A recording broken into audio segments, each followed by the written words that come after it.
অধিকারী গতকাল তাদের টার্গেট 200 থেকে কমিয়ে 180 করেছে।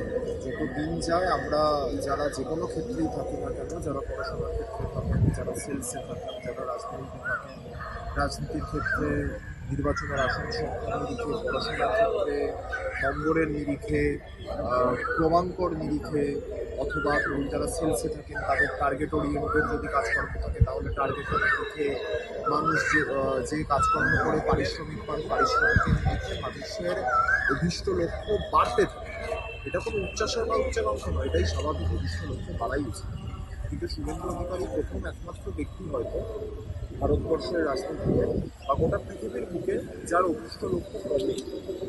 কাল থেকে আইপিএল শুরু হচ্ছে, আমরা এখন কর্মতলায় দাঁড়িয়ে আমাদের দিচ্ছেন এর অন্তত সামনে ইডেন গার্ডেন। ওখানে কলকাতা নাইট রাইডার্স বনাম রয়্যাল চ্যালেঞ্জার্স বেঙ্গালুরু খেলা হতে পারে।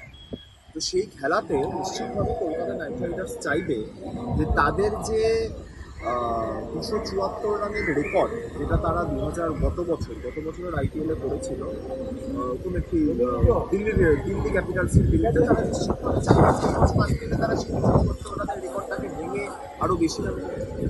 শুভেন্দু অধিকারী হয়তো একমাত্র ব্যক্তি পৃথিবীর যার অভীষ্ট লক্ষ্য, যার টার্গেট কমে।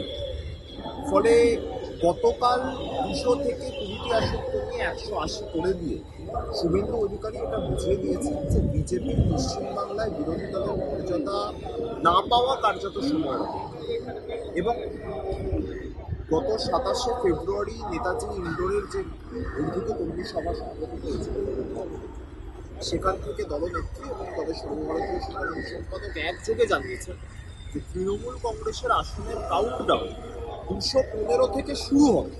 এটা কোথায় গিয়ে থামবে সেটা বাংলার মানুষ ঠিক করে দেবে। কিন্তু অন্যদিকে শুভেন্দু অধিকারী একদিকে তৃণমূল কংগ্রেস বলছে আমরা যেখানে শেষ করেছিলাম 215, সেখান থেকে আমরা শুরু করব। অন্যদিকে বিরোধী দলনেতা বলছেন আমরা যেটা গতবারের অভীষ্ট আমাদের ছিল তার থেকে আমরা আসন সংখ্যা, আমাদের অভীষ্ট লক্ষ্য কমাচ্ছি। ফলে এর থেকে প্রমাণিত যে কে কতগুলি আসন পেতে পারে বা কে কতটা আত্মবিশ্বাসী নির্বাচন সম্পর্কে, কে কাকে ধূলিসাৎ করবে।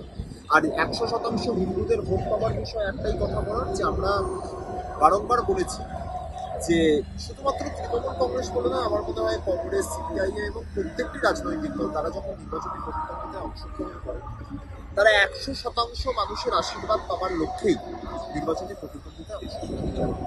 কিন্তু বিজেপি যখন নির্বাচনী প্রতিদ্বন্দ্বিতায় অংশগ্রহণ করছে পশ্চিমবাংলায়, তখন তারা কিন্তু প্রথমে 30% সংখ্যালঘু ভোট না চেয়ে শুধুমাত্র 70% সংখ্যাগুরু বা সনাতনী ভোটের ওপর ফোকাস করে তারা নির্বাচনী প্রতিদ্বন্দ্বিতায় অংশগ্রহণ করছে। এই সনাতনী ভোটের যদি বিজেপি 50%ও পায়, আমি কথার কথা, যদি বিজেপি সনাতনী ভোটের 50%ও পায়, তাহলে কিন্তু মোট হিসাবে বিজেপি 35% ভোট পাচ্ছে।